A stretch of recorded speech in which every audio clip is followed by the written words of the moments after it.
News. গতকাল টাকিতে গন্ডগোলের ঘটনায় গ্রেফতার দুই বিজেপি নেতা। ধৃত বিজেপি নেতা সিরিয়া পারভিন এবং বিবিও তথাগত ঘোষ। আরো একবার আপনাদের জানি রাখি, গতকাল টাকির গন্ডগোলের ঘটনার জেরে গ্রেফতার দুই। আমাদের সঙ্গে রয়েছেন আমাদের প্রতিনিধি অনুপম, আরো বিস্তারিত বলবে। অনুপম। হ্যাঁ দেখো জুনেলা, গতকাল টাকিতে সুকান্ত মজুমদারের সঙ্গে যে দফায় দফায় যে পুলিশের সঙ্গে যে ধস্তাধস্তি হয়, যে গন্ডগোল হয়, এবং তারপরে সুকান্ত মজুমদার অসুস্থ হয়ে পড়েন। এবং আমরা দেখেছি যে বনেটের উপরে সুকান্ত মজুমদার উঠেছিল এবং তখন সেখানে এক মহিলাকেও কিন্তু দেখা গিয়েছিল যা পুলিশের সঙ্গে ধস্তাধস্তি করছে। এবং এরপরেই কিন্তু সুকান্ত মজুমদার অসুস্থ হয়ে পড়েন এবং হাসপাতালে ভর্তি হয়। তারপরেই কিন্তু এই যে সিরিয়া পারভিন, সেই মহিলা সিরিয়া পারভিন বিবি এবং তথাগত ঘোষ, এই দুজনকে হাসনাবাদ থানার পুলিশ গ্রেফতার করেছে।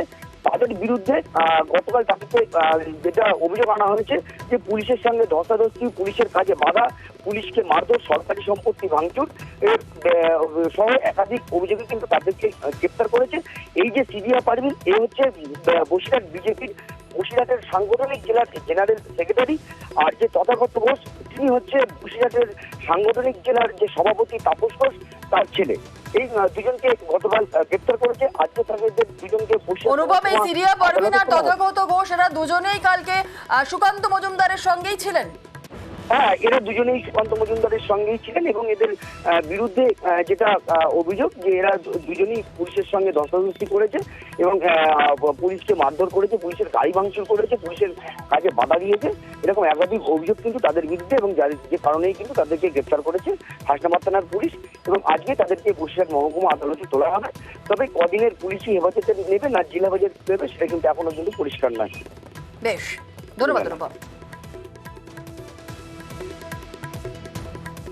কালকে টাকিতে একটা কেস করা হয়েছে, ওখানে দুজন অ্যারেস্ট আছে। এখন কালকে ঘটনা হয়েছে, পরশু একটা বসিরহাটে এনারা গন্ডগোল করেছিলেন, ওখানে অনেক লোক অ্যারেস্ট হয়েছে, আরও লোক অ্যারেস্ট হবে। যে আমি আমার মিডিয়া বন্ধু দিয়ে সবাইকে রিকোয়েস্ট করছি, জিনিসটা পুরো কন্ট্রোলে আছে, তাই জন্য আর কোনো নতুন ঝামেলা ক্রিয়েট করবেন না। যে করবে ওর উপরে অনেক সখ্ত অ্যাকশন নেওয়া হচ্ছে, কাউকে আমরা ছাড়বো না। আমাদের সব জায়গায় যে বসিরহাট ঝামেলা করেছিল সবার ভিডিওগ্রাফি আছে, আমরা একে খুঁজে খুঁজে বাড়ি থেকে বার করে টেনে নিয়ে আসবো।